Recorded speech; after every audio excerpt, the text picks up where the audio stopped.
Well done. Oh, look at that. Wow. Coming out. And then you can do it once more. That's it. Muscles. There we go. Thank you for joining us. We've got my daughter Mella here, which is just wonderful to have her here harvesting some honey, and look how fast the honey's flowing. It's actually ridiculous because it's hot here. We've had this window off a little while and this frame's actually heated up, I think. We're going to fill this jar in no time at all. And then of course my father Stuart here, and so we've got a couple of generations of beekeepers here now. Mella's got her own hive started. And it's Father's Day on Sunday, true. at least in Australia. I don't know anywhere else. Daddy's Day. That's right. Have you got me a present? Yeah, no. and a cup of tea for breakfast. And Dad, what does the honey taste like? I don't know. You want to taste it? It's good. It's good honey. Oh wow, it is warm honey. And it's got these really dark tones showing that this honey actually came in the winter time here. In the winter from the heathland we get some really dark red honey, so dark sometimes you cannot even see through it, which is so fantastic and so different to the... That's right. so different to the light honey we might get off the macadamia nuts or clover or... Yeah, the spring flavours are often really light here. Daddy, that looks like beeswax. True, there's a little bit of beeswax left over here, perhaps from when we were doing some beekeeping. It's got quite a lot of propolis in it. See how dark it is? Yum, yum. So Mella actually means honey in Latin, and she loves honey just about as much as I do. So it's more, she says. So it's a real pleasure to be able to share the love for honey and bees and beekeeping with my children. My boy Charlie's at school today. Mella's here with us. If you've got questions, put it in the comments below. Today we're going to be harvesting some honey. We're also going to do some inspections, and that's why we've got Mella in a bee suit here. We've got our bee jackets on, so when we pull the hives apart, we can protect ourselves. Yum, yum. So we might just leave that harvesting, and while you think of your questions, we'll go and blow some smoke into one of these hives down here, and then we'll do a brood inspection. It's springtime here in Australia, and... It isn't spring yet. When's spring? September. Oh, it's almost spring. So as far as the bees are concerned, it's springtime. As far as I'm concerned, it is. It's very hot here today. So we've just got a bit of a heat wave here at the end of winter in the subtropical region. That lavender is maroon over there. True. I wonder why it's called lavender. Okay, but before we go away, just let me have that little cover there, because we don't want any curious bees to come and nick the honey from behind here while we're busy doing an inspection, particularly because we're going to be opening hives. We want to cover this up, and if you're walking away at all, you don't want bees getting in the jar. So they don't go and steal every bee's honey? That's right. If they get a taste for honey, they go and steal other bees' honey. It's called robbing. And that's no good, because bees can then spread pathogens around. They can rob out weak colonies, and so we'll cover that up so that doesn't happen, and then get on with our brood inspection. If you've got any questions, then put them in the comments and we'll answer them as we go. Today we're going to have a frame inspection here, and then a brood inspection over here. So Mella, we're going to put your, just so no bees get on your face. Dad, there's honey on my suit. There we go. Dad, there's honey on my suit. That's okay, we'll wash that off later. So we're doing up the middle zip, we're doing up that zip. And like that.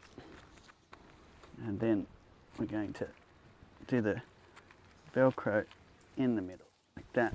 There we go. And give us a thumbs up if you can hear us okay. And if you've got some questions, start chiming in.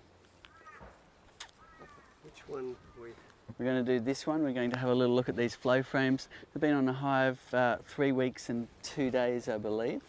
And let's see what's happening here in spring and see. I'm going to give them a, oh well, can you hear?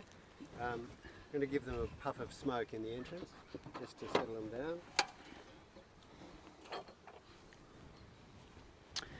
And Mello, you want to take this little window off? Do you recognise what the pictures are on the hive? Bees. Can you see which one's the queen bee? That one? Yeah. That one. Or That bigger one there is the queen bee, and that's the boy bee. So it's Father's Day on the weekend, so we have to think about all of these fathers of the bees, the drones, and that's why we're going to be droning on so much about that. Actually, the poor old drone father's probably alive. True. So it's another reason why it's tempting to think about bees in the same way as, you know, we think of male and female with humans, but actually it's quite a different scene. True. And the comparison's not really fair.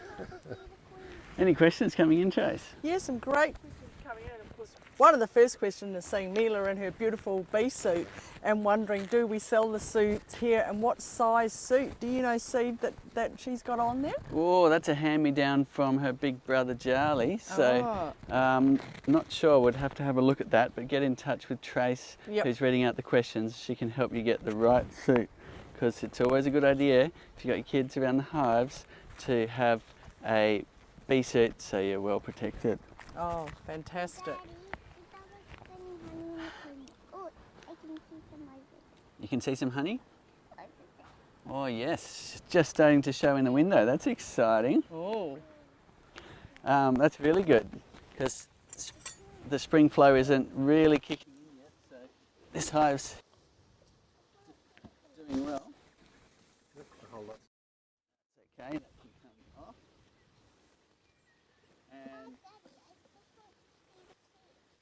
you can't see the queen. You won't see her up here in the top box because we've got an excluder in this hive, so she can't get through. But let's have a look How at about in here? in the bottom. Yeah, well, let's open another hive and we'll see if we can find a queen. Your grandfather Stu here is pretty good at spotting queens, so I'll throw him in the deep end there. You're good. That, I thought you'd be good, Mila. there are also no running lavender there. Yeah, Isn't that lovely? but she's pointed out it's not the right colour for lavender. Oh, well, you can get different colours. Different coloured lavender. I'll call that maroon. Okay, so what we're going to do is pull out one of these frames just by using our hive tool. There's a lift point here. Can I help? Yeah, you can do it. That's it, you're levering that up. Thank you. And let's see whether they've made any honey at all. Wow, look at these bees go. They're Honey. already capping honey in here. That's pretty cool. Hey, Dad. These You touched 3 weeks and 2 days, these brand new frames are on there. They've made them their own and they're already starting to cap off some honey. Very exciting. Can you see that capping on the honey, Mels? No. Yeah. Look at that. Soft. Soft, yeah. And That bee following you. so that's great. We've got more on the other side. So they're away, this hive. Daddy, look. Over on the other side, it's orange. In the corner. Oh, yeah, that's from the honey. Different coloured honey there. From the honey. So we've got a few different colours of honey. We've got a more orangey one. Touch that one, the orange one. Yep. There's lots of bees in that one. Yeah, if you're careful, then you can put your hands amongst the bees. We do have your gloves here. We do have your gloves if you want to put them on. No? Okay. Well, I know these bees, so I'm happy for you to not wear gloves. But if you're new to beekeeping, you're really comfortable with how your hive behaves. Is there any more questions coming in? Yes, it's Greg's tuning in from Rhode Island in the USA and was just wondering, since the honey supers are made, the flow frames are made from plastics, does it affect the taste of the honey? The answer is no. In fact, people often say that this honey extracted from the flow hive has more floral notes and keeps winning competitions and so on because of its purity, because this is polypropylene and it's very non-reactive. We can if you like. You can have a look what's going on the next one. You want to lever that up for me? And so we chose polypropylene because that's the least reactive plastic type, and honey does react with things. It reacts with metals. I would never store my honey in a metal container. When I was a kid, the honey used to come in tins if we were buying it in, and it always had this metallic flavour. And it was later that I understood why, and that's because honey's a bit acidic. So you really want to keep honey away from metal things, and it's one of the reasons why extracting in conventional ways actually taints the honey a little bit. Look at that honey again. This hive is doing great. Look at that beautiful capping.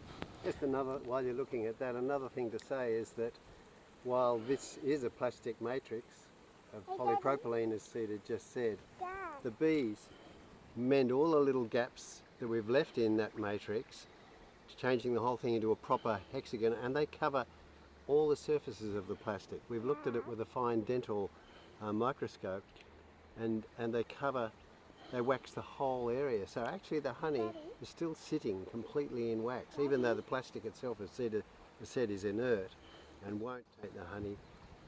As it happens, the bees seal the cells and cover them and line them with wax. So that's lovely. And that was one of the things we didn't know what would happen when we first invented this. We didn't even know if the bees would refill them once we'd opened it once. So almost full. yeah, sorry Mella, what are you saying? The honey jar is almost full. Oh, the honey jar is almost full. Mella is onto it. That's great. Let's just have a little look at that. Yum. Isn't it amazing that it came out so fast today because it's warm? Sometimes it goes slow when it's cold, sometimes it goes really fast, but it doesn't really matter because you can just be, having a cup of tea while the honey comes out if it's going really slow. So cold days, edge frames will flow slowly. Hot days, the honey usually flows really quick, and you can feel the honey's warm in the jar when it comes out.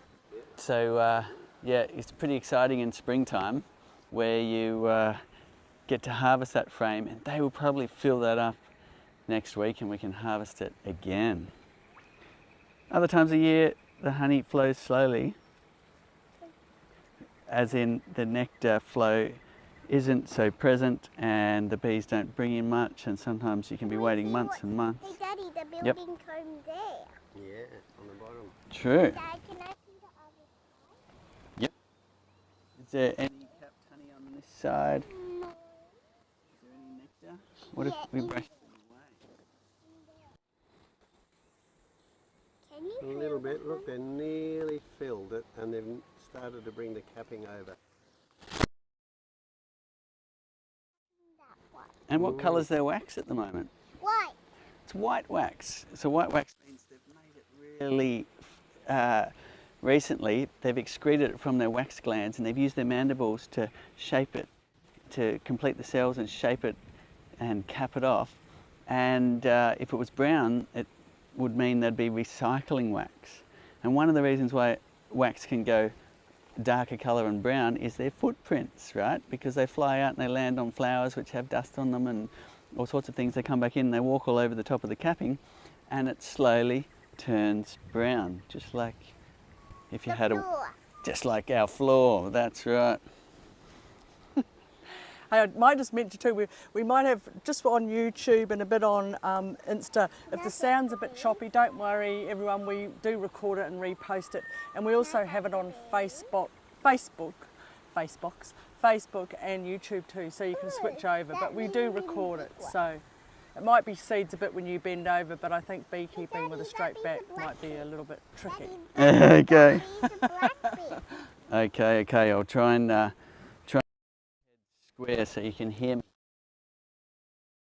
Now what we're going to do is blow some smoke into another hive and actually pull the honey super off and have a look at the brood nest. It's a great time of year to do your spring management, to get into the brood nest, make sure it's not getting too crowded.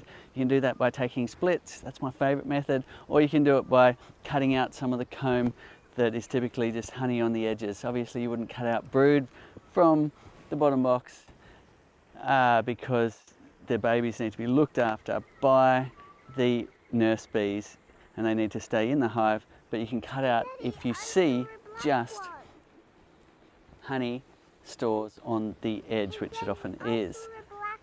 You can put those frames back towards the centre and that gives a whole lot of new area for the bees to build comb and the queen to lay eggs, and that relieves the primary trigger of swarming. Yes. I saw a black one. Well, this is an interesting thing. There's different coloured bees in here. That one's pretty black and that one's more gold. I saw a fully black one. These ones would likely have all the same mum, Hey, look at that one, it's black. but they've got different dads. Because the mum will mate with up to 30 or so drones, the male bees, and some of them might be black in colour and some of them might be gold. Daddy, which one's a drone? Let's see if we can find a drone for you. We can't see any here because they're under the excluder. They're a bit too big to get through the excluder. So what we're going to do is go down the row here a little bit.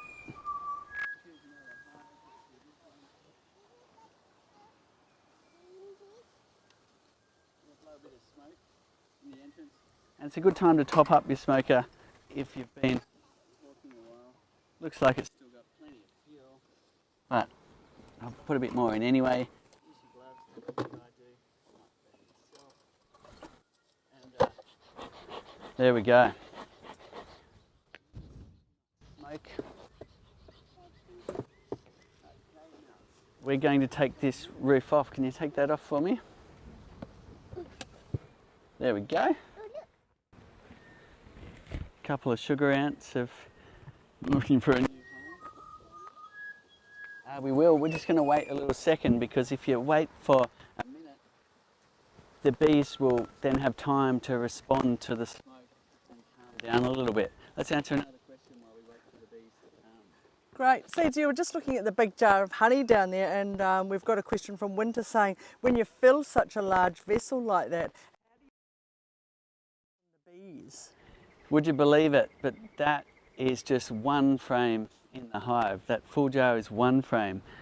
This size box has 6 of those. That size box has 7 of those. So if you're unsure of what lies ahead and you want to leave honey for the bees, which is a good idea, then you can just take a single frame like we have today, or even part of it if you want to. So that's one thing with the flow hive that's very easy to do, is you can just insert the pea little way and just tap off a small jar of honey and leave the rest for the bees if you think there's not very many flowers ahead in your season. Yeah. How do bees calm down with smoke? How do bees calm down with smoke? Well, there's a few theories on that. One is it masks their alarm pheromone. Bees use a lot of scent to communicate, and when there's a mammal like us coming into the hive, they get on alert and they spread a pheromone to be on alert and perhaps sting that bear on the nose. So what we do is blow a little bit of smoke and that masks that pheromone. And the other theory is that the smoke actually causes them to change mode from being in perhaps a protective mode to one of preparation if there was a fire coming, and they tend to gorge themselves on honey and focus on that rather than focus on protecting their hive from intruders like us. Okay, we can chisel off that lid, Mello, if you can get in between there, little beekeeper. How old are you, Mello? 6. Okay. Well, I think I started beekeeping when I was 6 too. When you were 3. True. Correction. That's right. Okay, now we're going to chisel off this box here. Now that's a bit harder. See how you go.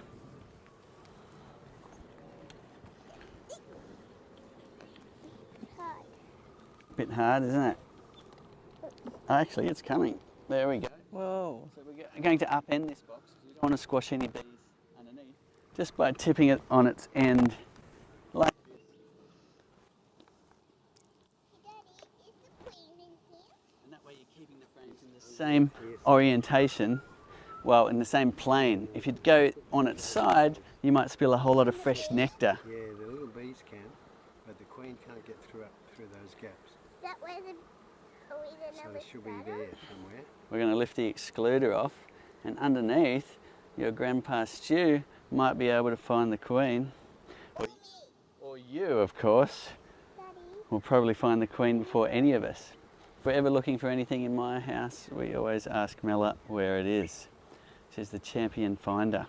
There's the drone though, Mella. Remember you wanted to see a big fat drone? yes. No, I just told them what I've got here on the queen excluder. So, there's a drone. Is that the queen, Dada? Oh no, that isn't. That's a worker bee.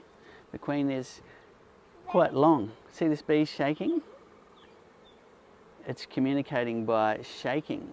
Or is that the big? No, that's a big fat one. Almost. Mella, this one here. There's the boy bee. Boy bees don't have stingers, so you can pick them up. There we go. Can they fly? They can fly, all right. Yeah, that looks like a pretty fresh boy bee because it's still very fuzzy and furry, like a little teddy bear. Any more questions? Yeah, great, Cedar. We've got Jackie's lives in the Wimmera down in Victoria, and just wanting to ask some questions about the canola flower. She's a bit worried about it crystallising in the flow hive. Any tips for her? Yes, harvest early, harvest often. One of the things you can do with the flow hive is if you've got honey like canola or rapeseed that is prone to going candied, you can harvest as soon as it's ready rather than waiting like you would conventionally till your batch processing.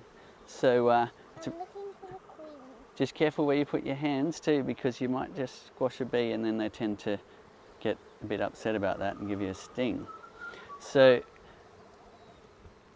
it tends to, as far as I know, canola tends to be fine left on the hive. It's usually when you take it off the hive that it gets cold and then sets to candy. There might be exceptions to that where you've got really cold nights and canola sitting in the hive, but normally you can harvest quite freely the canola honey from your hive, but don't leave it on there too long. Make sure you harvest as soon as they've capped it.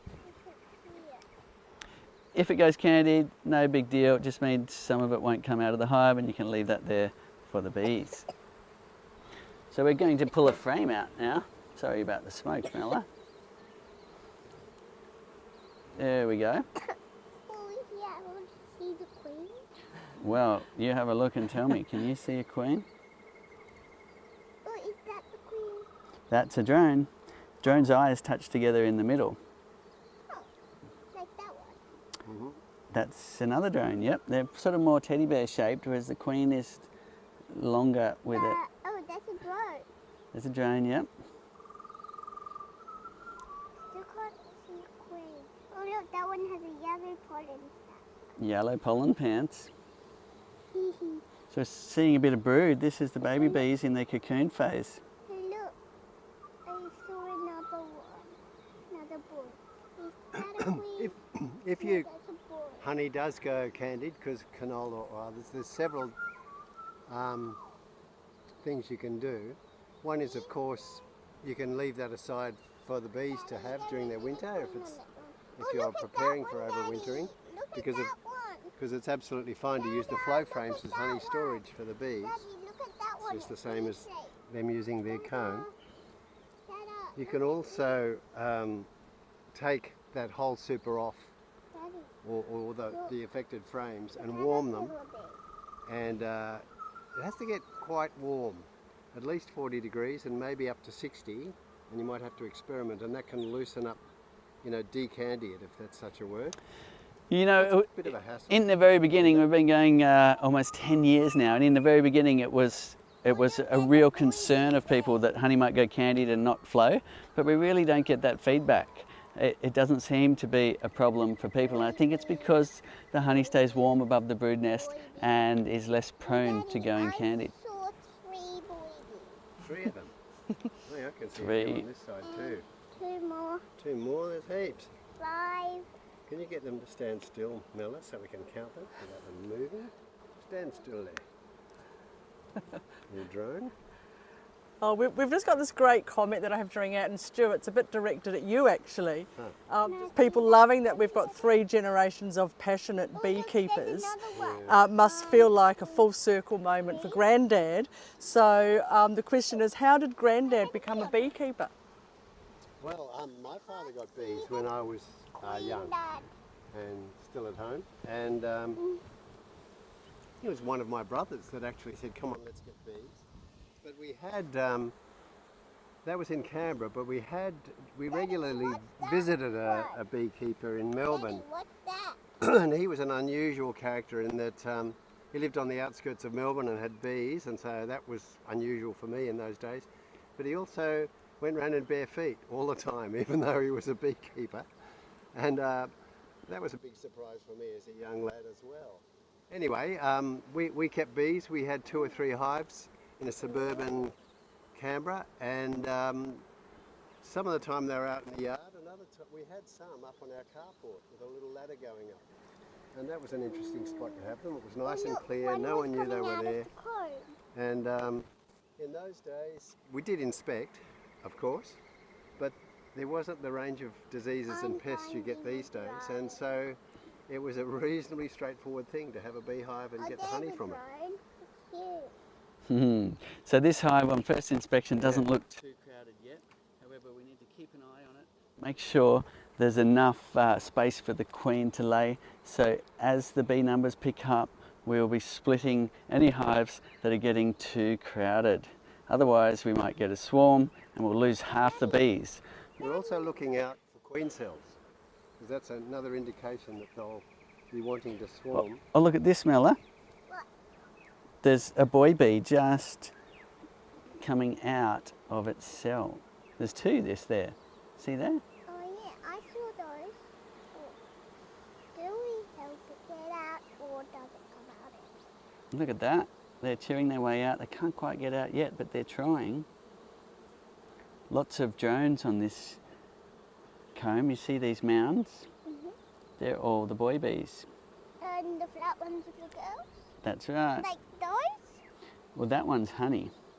But if we have a look around, this is very much a drone comb, this one. Daddy, how about the honey? The honey's looking good, Mel's. It hasn't overflowed. But well done for remembering. You do better than me in that department. Okay. Any more questions? Yep, so it's Ron, I'm not sure where Ron is tuning in from, but Ron's got a 7-frame hive and he wondering about leaving it alone for the winter, so maybe calling in from the States. Just worried about taking too much honey, so just wondering how many frames of honey should he leave? He's got a 7-frame hive, a 7-flow hive. Okay, beekeeping is very specific to your location, and in some places you'll be getting late flows and in other places you aren't. So ask your local beekeepers for advice on how much honey you should leave them to survive the winter in your area. And sometimes it'll be box, sometimes it'll be half a box, sometimes it'll be 2 boxes in the extreme places. And you'll also get different opinions from different beekeepers, so shop around for your opinions. If you ask 2 beekeepers, you'll get at least 3 answers. So it's the way it goes with beekeeping, and you just need to find out as much as you can and make a choice and try and see what works for you in your area. If you don't have enough food for them, as in there's no honey stores and it's advised that you have more stores for the winter, then feed them in the autumn, in the fall, with a thick syrup, 2-to-1 ratio, 2 parts sugar, 1 part water, cook it up, let it cool, then use any type of feeder you like to actually get some stores in the hive so that they can then last through to the spring. Yes, Mella? Why don't the hive at our house have a queen? And why are they sleeping on our front doorstep? Ah, yes, we had a small swarm move into an empty box night before last, and they got a little bit confused, didn't they? A lot were on our window going for the light inside, and then they got a bit sleepy in the cold. You're right. So it's this time of year where you might see Hold on to my finger. one crawled onto your finger, one of the bees. Did it sting you? No, Oh, good. they've got to be on Okay. We're just poking around in this hive for fun, in a way, having a look to see what's going on, checking that they're not getting overcrowded for the spring. The honey box is empty. We put that on 3 weeks ago. So there's a little bit of honey in it, but not much yet. So that gives the bees plenty of space to store honey. They're less likely to get what's called honey bound, which is where they put honey in all the cells downstairs here, and there's nowhere for the queen to lay her eggs. Look at that brood pattern. We've got a lot of brood there. That's what we want to see. All of those cells are going to be emerging into the hive. All of those little bees. Okay, we've got a few queen cups. Another one there. Another one Another there. one here. So there you go. So this is showing that this hive is getting a little bit interested in multiplying. There are no queen cells yet. They're just the cups at the moment. If you turn that upside down and have a look in it, being careful because this is a foundationless frame, we don't want it to fall out. I can see there's no eggs or sign of any larvae. They've just made the cups in preparation, but there's quite a lot of them here on this frame. The honey isn't flowing too fast The honey isn't flowing too fast anymore. anymore. So I'm looking around, they're just cups. So some beekeepers will tear them down in spring as an attempt to slow them down from what might be swarming. We find it may be a better idea just to leave them be and take a split as they get too crowded. That way you will decrease the chance of upsetting what they might naturally be fixing. Let's say you didn't have a queen, they're trying to raise a new one, and you tore them down, then you would limit their chances of getting queen right again and raising their own queen. So unless you really know what you're doing, I would leave the queen cells and take splits from your hive in spring to relieve that swarming trigger. Okay. Dad, Yep. we're gonna go back to the first time. You want to go back and eat some honey? This last frame that I'm pulling out here is almost certainly all honey, and Daddy, I'm getting really hot. Well, let's have a look. you know, If it, and because the bees like to have a bit of thermal mass around, yeah, it's heavier. there we go. Lots of honey. No, brood. Brood to the Brood on that edges. side. I saw the queen bee cell. Did you? Okay, did you notice the bees just changed tune? It's there. Oh, great. So the bees just got slightly more agitated. We should give them a little, shouldn't we? Yeah, we're going to drop this frame back in, and we've been talking too long. It's a good idea to just go in the pool. Okay, any more questions? Yes, we get this one a little bit, especially with our Araucaria hives, but also a question about the cedar. Are there any specific colours or stains to avoid using when painting or staining your hive? And what is the best way to protect, especially the Araucaria hive that needs to be painted, the hoop pine? They're getting very upset now. Yeah, the tones changed. We might just Go. go. Yeah, we might put your gloves on now.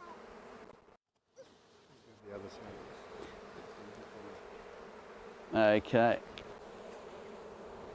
There we go. They often wind up a little bit when you first blow the smoke in, then they calm down a little bit later. So back to your question.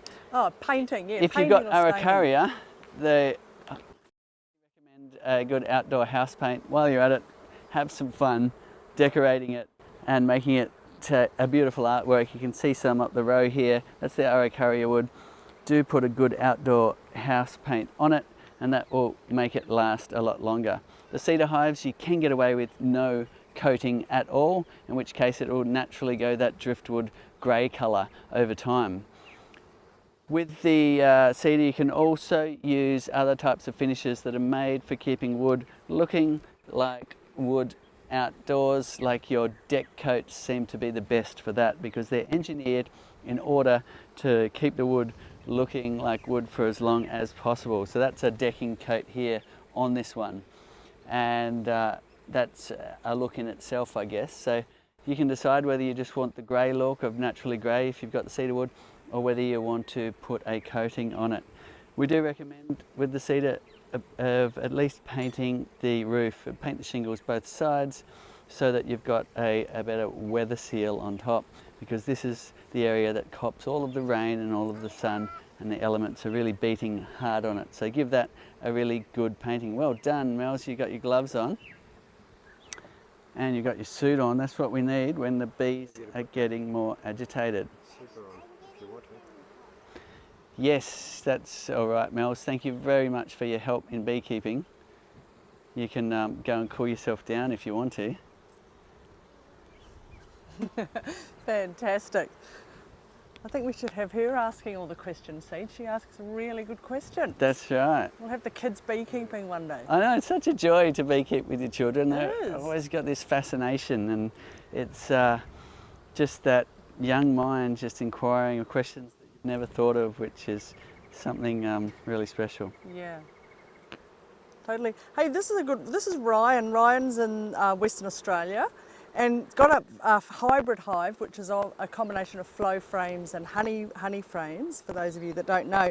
Just wondering if should he split his hive or add a brood box, so that there would be more room in it for the springtime. It's a really healthy looking hive, lots of stores from the Maori Mega Bloom, I might not have pronounced that properly, from last summer. So just wondering, do you think split it or add a brood box? Okay, so I tend to like to go for splits and keeping the hive smaller, just a bit easier to manage and find your queen and so on in less boxes. But it's a bit of a personal choice, and it does depend on your region as well. In the colder regions, people tend to go for larger hives and have more stores for long winters and so on. So if you're in the colder region, then you might decide to run a bigger colony with a second brood box or a second honey super. Either one is going to give more space in the hive, and then your hive will be less likely to swarm. However, taking a split will also work by reducing the overcrowding, which is the primary trigger for swarming. Okay, let's put this back on, as these bees are getting sick of us poking around inside their hive. And it's light because there's not much honey in it yet, but the bees are really building up, so that is wonderful. And there we go, the honey soup is back on. We've got a whole spring ahead, got lots of young bees in their cocoon phase inside, so I'm very happy with how this colony is going, and we will need to keep an eye on it and take a split as it gets too crowded. With the flow hive, you can have a look in the windows, and when you can't see the comb anymore, it's a sure sign that the overcrowding is happening, and you should, as you say, add another box or take a split. We're just putting the inner cover back on. One little tip is you can put it on diagonal and slide it into place to sweep bees out of the way like we did just then. And then do make sure you remember to close the windows. You don't want the sun beating in and warming up your hive. It might create a solar wax melter in the hot times of year. You can see there Not many bees in the window side yet. And we're going to put that back on. Seeds, tips and tricks. This is one, you know, to help the bees go into the flow super for our beekeepers if they're a bit slow or not taking to the flow frames. Yes, if the bees are a bit slow, then you can experiment with putting a bit of wax on the frames. Now, you can cook up wax and roll it on. If you do that, then make sure you're not dribbling wax into all the moving parts, or it will actually potentially jam the mechanism later. So what you'll need to do is just coat the surface if you want to do it that way, or you can use your Hive tool. This is my favourite method if you want to experiment. You can take some wax off the top of the brood frames. If they are ready for the super, then they're probably starting to build some extra burr comb on top of the brood frames. You can scrape that off. You have to wax more so than honey. And with your Hive tool, you can just put it right onto the flow frame surface. You won't damage the flow frames, it'll just look a bit clumpy. Do it on the window side and you can enjoy watching them chew and recycle that wax in the area. You still won't get a honey stored until you have lots of bees in your box and a good nectar flow. So patience is another key to that question. You can also reduce the size of your hive. So let's say if you had a hive like this and you had one honey super, and sometimes people have another honey super again, and then they put their flow frames on top. They can be waiting a long time before the bees actually need that space. And so taking off a honey super to reduce the size of the hive will also help, because you'll see a lot of bees in the window and they'll then start using the flow frames for storage. Having said that, if you are taking off a second brood box, do make sure that you're not orphaning any brood from the hive. So you'll only be taking away frames that are just honey. And if there's more than a box of brood frames, you probably can leave the second brood box on, because you'll end up with a lot of bees soon enough. And then when you've got a lot of bees in the window here, and that coincides with a good nectar flow, they'll really start to fill the flow frames as they're doing here now. I don't find you need to put anything on the frames. We experimented a lot with that in the beginning, but in the end we found that you didn't need to put anything on. The bees will use their own wax to wax up the flow frames, and I find that the best, because you're not introducing any foreign wax to the hive. They're using their own wax and their own resources to create the cells and fill them with honey, and then cap those cells off with their wax. Occasionally you get a really a hive that's very resistant. They're pretty full down the bottom, but they're not going up into the top, and so it's quite occasional. If you really want to encourage them, get them moving, you can put the super down on the base and put the brood box up on the top. The queen excluder still goes in between. Then the bees have to climb up through the super to get to their brood. It'll only take them a couple of days to familiarise themselves with the flow frames, and then you can swap it all back again. But you know, people have had complete success with that method, but not very many people do it. You know, it's not needed usually.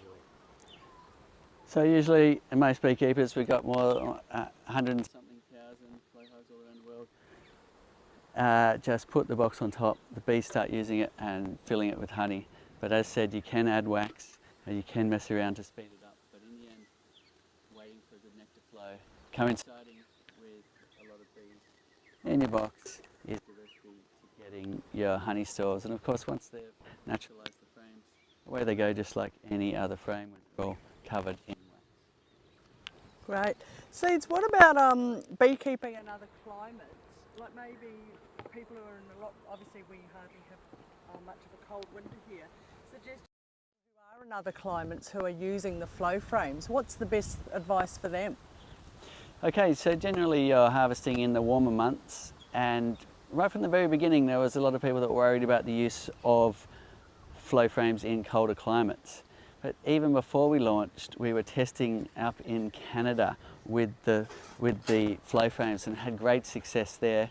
And we have people in Alaska, we have people in England, we have a lot of people in very cold regions successfully harvesting from their flow frames. So there's no reason why it doesn't work in cold climates. It's just a kind of a myth that gets circulated. And have a look online. You see a lot of people harvesting honey in colder regions. If you're in a colder region, share some of your photos and pics with us of your honey. It's a beautiful thing. My nephew is travelling around into some of those regions at the moment in the northern parts of the USA, filming people with their flow hives and harvesting from their flow hives. Great. So it's, a few people just saying, like, how do you get started? What's the best way that you would sort of say, and you, Stu, as well, maybe, to get started as a beekeeper? Like, how do you get the knowledge, and also how do you get bees, and do they just fly in? If you're like me, I just like to jump into things. Life's an adventure. I would just get the equipment and start learning as you go. However, some people like to be much more methodical about it. They might read a bunch of books. They might visit a open day where they're doing some beekeeping and learn that way, or they might like an online course, and we've got a fantastic one at thebeekeeper.org that we've put together with experts from all over the world for the purposes of training people from square one right through to even a deep scientific knowledge in beekeeping. So it's an ongoing course that actually goes for a couple of years, just educating with fantastic video content from all over the world, and it gets rave reviews, and it's also an amazing fundraiser. So if you want to have a look at thebeekeeper.org, if you're the kind of person that likes learning from online videos, check that one out. But yeah, otherwise said, jump in. But I do recommend starting from, say, a nucleus is probably the easiest way to get going. So get your brood box, order a nucleus hive from a beekeeper, which is basically a box half the size of this one with a going little colony in it. It's got a queen laying, it's got pollen stores, it's got brood, and all you need to do is situate it where you want it in your yard. Of course, handle with care. You're in your bee suit, you've got your gloves, look after yourself, and then on a nice warm sunny day you can get out your smoker and your bee suit and so on, and transfer them to your brood box, look after them, and they'll go from there. So that's probably the easiest way to start, is starting with what's called a nucleus. With a nice small colony, you get to enjoy watching them grow as well, which is a really nice way to start in beekeeping and start learning. Great. I'm just going to divert a bit.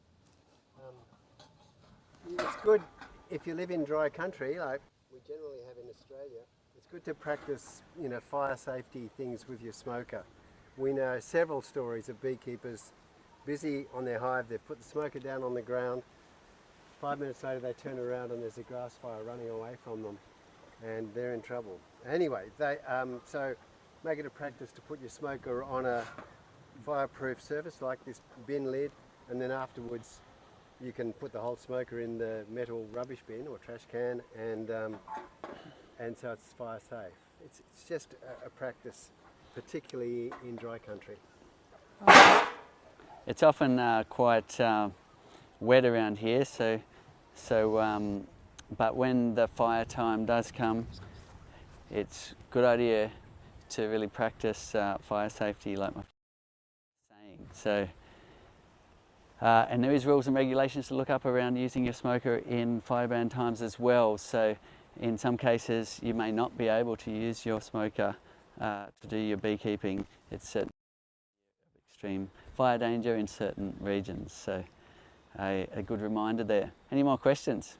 Yeah, so this is Marcus. This is Marcus from Townsville, and actually his question is his flow frames are filling up really quickly, especially the outside frames, but the middle frames seem to have this little area, like a little semicircle in the middle where the bees aren't filling. Is this normal, he's wondering, and also could he harvest those frames even if there is that little section for some reason without any honey, and they're in the middle, not on the outside? Yes, so that can happen, and it's usually that your bees are consuming a lot of resources right above the brood nest. So when bees are filling, they generally start central and work out towards their extremities, and when they're consuming, they generally start central and work their way out as well. So what you've got is the bees consuming the stores right above the brood nest. So good idea to wait for them to fill that in, and that way you'll be harvesting ripe honey once they've capped the entire frame. Looking in the observation windows, you can get a bit of an idea, well, quite a good idea of when it's time to harvest, especially if you watch it over time. So the windows are extremely useful. Here we can see that this was completely capped, but that's because it's edge frame. And there they are, the honey's drained out from beneath their feet, and the bees are going, where did the honey go?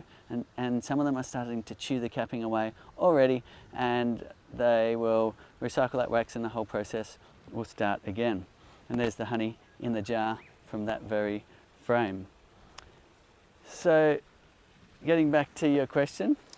Yes, about the semicircle in the float Yes. frame where the bees maybe aren't filling, even though they've got a big flow on.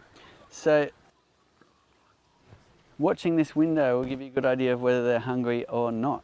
So, this is a filling pattern. See how the cells are filling up, and then there's this little line there of the honey on angles, filling up, filling up. When they're a bit hungry, you might even find that they're capped down the side, but they're eating away every other cell, and you get this checkered board look. And that's when you'll probably find they've eaten some honey right in the middle above the brood nest as well. So yes, if you're unsure, it's a nice idea to pull a frame and just match up, as you've done, what the outside looks like as to what the inside looks like. And after a while you get an idea of what this looks like as to what's going on, and you can most of the time choose a good time to harvest.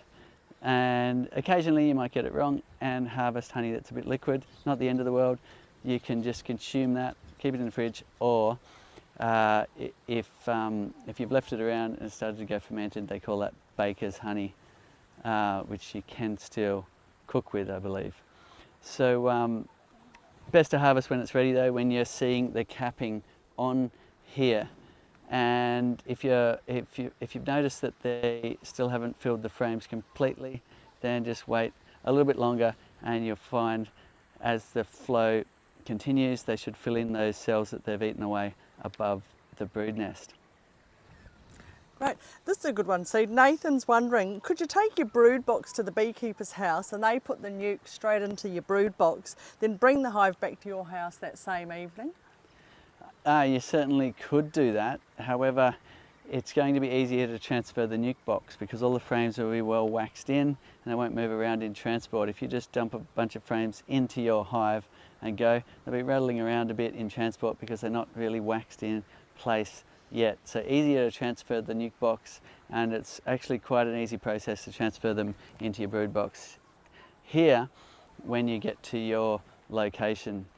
So I would recommend transferring the nuke rather than the bottom box. However, if you do want to take this and get a hand from a beekeeper to install your nuke at their place, then you might want to leave that brood box there for a week or so, so that the frames, they've stuck them all in place, and that would be better to then transport that back to your location. We've got videos on all of these things on our YouTube channel at thebeekeeper.org also, if you want an online course. And we've got information about how to transport your hive, how to install your nuke, how to get started in various different ways as well, including catching swarms, which you'll see some nice live swarm catches from us as well on our YouTube channel and Facebook page. So we've got plenty of information.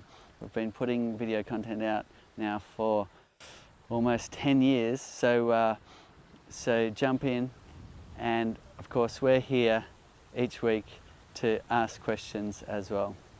Right, now we've got a couple of people, of course, they saw Stu have a little incident when he was giving us our safety demonstration with the smoker. But just letting you all know that Stu's all okay. I think he just got a little bit of a bee up his nose, but Stu's all good. He's got the thumbs up. Yep, he's all good, everybody. So thanks for He's checking laughing. in. He's It's laughing. complacency usually, isn't it? We knew that hive was getting grumpy. Yeah. And Yeah. but but still you get a bit relaxed after a while. He took off his veil anyway. Yeah. And It's amazing he's even got shoes on, really. yeah, he often doesn't have shoes on.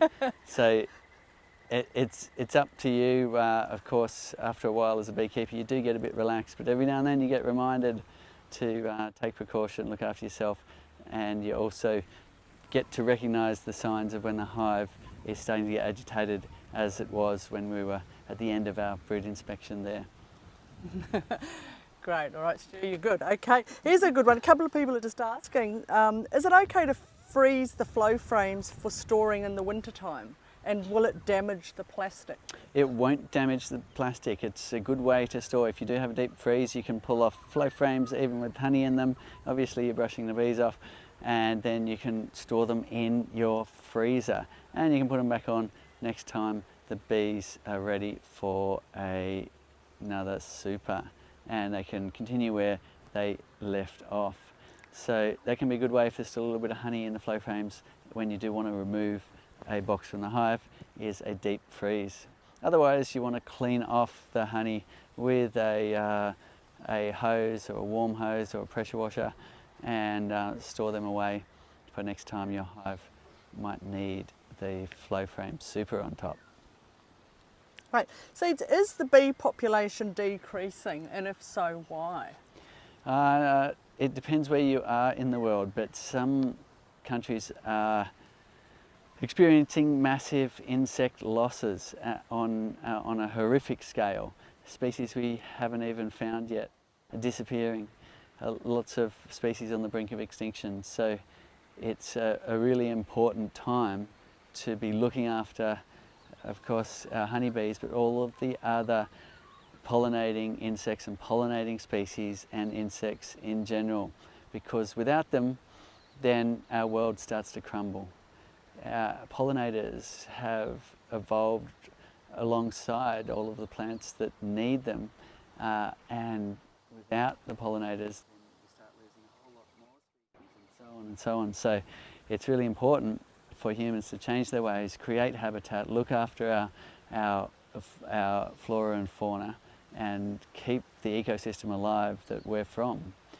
Because without that, then of course everything's in trouble, including us. Great. So it's with the honey that you've been harvesting, just wondering, will you close up the hive just to show people how you actually close those flow frames? And maybe Ben, they can see, who's our awesome photographer here, can see it on the side of through the window, sort yes. of what happens, because we're doing the outside window, and people are really curious as to what's going to happen when you actually close this hive off.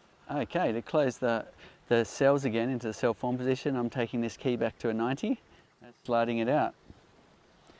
So this is my father and I's invention, and it's been great to do some beekeeping here with my father today in the lead up to Father's Day. And now I'm sliding it back into the top slot. And all I need to do is turn it to a 90, and I'll do that right now while you're watching a close look at here, and we'll see if we can see any change. Okay, that's turning to a 90 now, and we didn't see anything change because it's happening beneath the bees' feet, beneath their capping.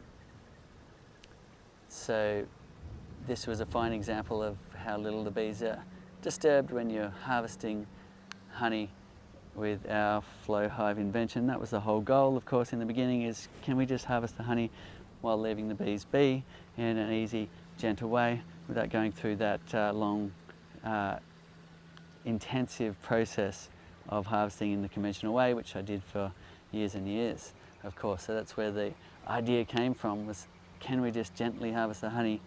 And it was such a change to how people were harvesting honey that it actually caused quite a fuss in the world. Almost 10 years ago, it really took the world by storm, and we just about broke the internet with our crowdfunding campaign, and we almost broke ourselves delivering 25,000 hives to 130 different countries in a hurry as well. So it was really quite a thing to show our invention to the world, and we're so thankful to all of you out there who joined in, took a risk on us, got our flow hives, and then of course shared it around to your friends and so on. It was all of you out there who helped us bring our invention to the world, and here we are, almost a decade on now, with well over 100,000 hives in 130 different countries. So let us know where you are tuning in from in the world and what it's like there for you. Great seeds. And now with the window that you've shown, people are saying, so what happens now? Will the bees chew away that, or how do they know it's empty?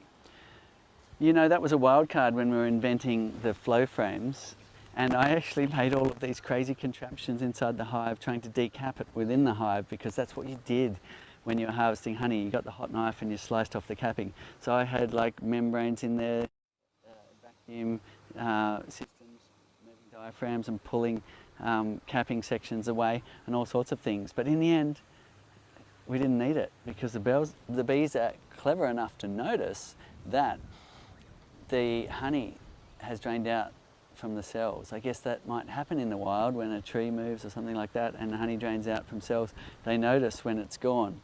It must sound like walking on a drum skin that's empty compared to one that might be full of honey. It would have a completely different sound or vibration under their feet. And they get to work chewing away that capping. And pretty soon they will rip that capping off and they'll recycle that wax, they'll rebuild the cells, fill them with nectar, and the whole process starts again. It's a wonderful thing to be able to watch through the observation window as well. Great. And seeds, do you ever have to clean it? So keeping flow frames on the hive is a great spot because the bees look after the frames.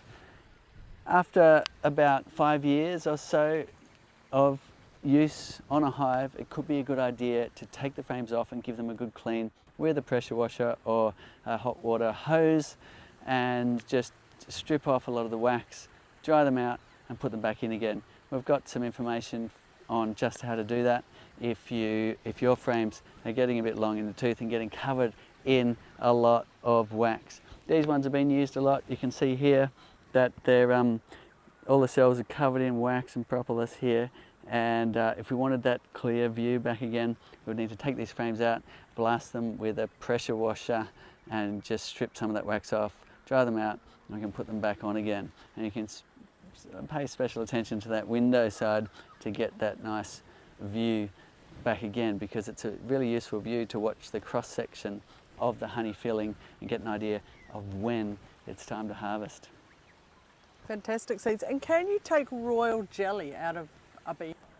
Okay, so royal jelly isn't something I've got a lot of experience with. If you know how to harvest royal jelly, chime in the comments below and let us know. But any beehive, the same bees, Apis mellifera, the European honeybee, so you could harvest royal jelly, you can harvest beeswax, and of course you can harvest honey. And some people use pollen brushes at the entrance to harvest pollen as well. It is more specialised royal jelly. It's more of an advanced thing to be collecting. And if you are collecting pollen from the entrance, then of course don't take it all, because your bees need that. That's their protein source. That is a really important thing to make their bee bread and feed their young larvae. Great. And we had the question before about Stu's beekeeping, and now we've got the question about you, Seeds. How long have you been beekeeping for? Well, I've got photos of me beekeeping from when I was, I don't know, 6 years old or something.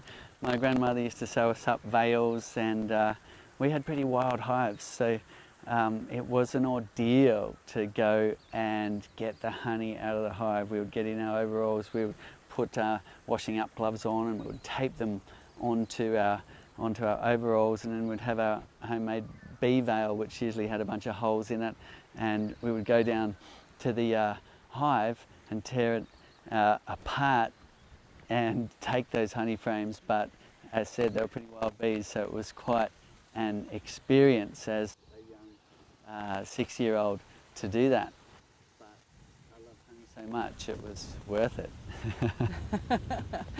And seeing as it's a Father's Day one, and this could be a good one, Seeds, what are you going to do on Father's Day? That's a great question. Well, who knows? there's a reasonable chance I'll be doing something with bees this time of year. Especially with my daughter, she's really inspired. She's painted up a beautiful hive roof now to go on her hive, and that'd be a lovely thing to be doing on Father's Day. Otherwise, we might get out snorkeling, which is a pursuit that our family loves. We like to get in the ocean, swim around, swim out to some nice rocks, and do some rock jumping off into the ocean as well. Oh, fantastic. Stu, you might have to be involved in that. That's right. Stu's obviously my father, and we'll hopefully spend some time together as well on Father's Day coming up on the weekend here. Yeah, and I don't know if it's all around the world. I think it is in New Zealand. I don't know. Chime in, let us know whether it's Father's Day where you are in the world this coming Sunday. Or is every day Father's Day? Okay, so we're going to finish up this harvesting. Now, we showed you how to close off that frame. We've done exactly the right thing.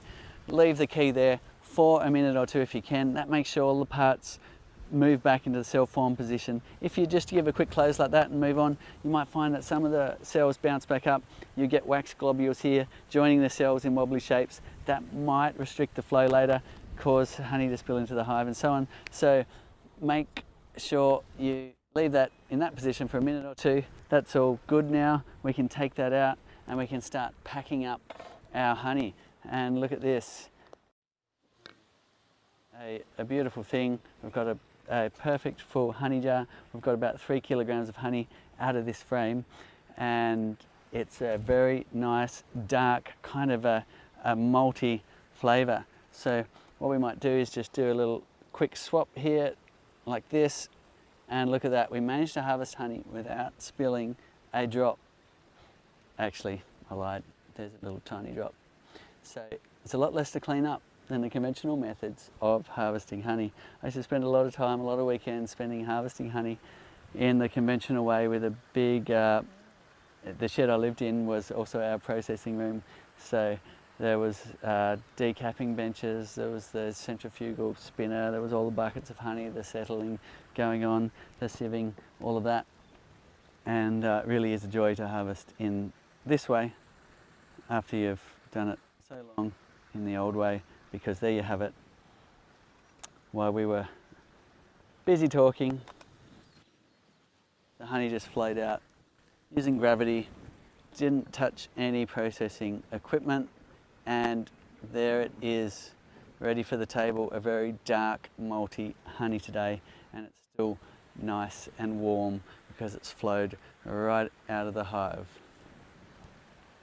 Thank you very much for watching and all of your great questions. If you have answers to other people's questions, chime in, because it does, it's just a great thing to have people answer questions from all over the world and help each other get started in this wonderful pursuit of beekeeping. And happy Father's Day to all of you fathers out there on the weekend. Thanks for watching. Same time next week. We'll be here to answer your questions. Let us know what you'd like us to cover, and we'll have another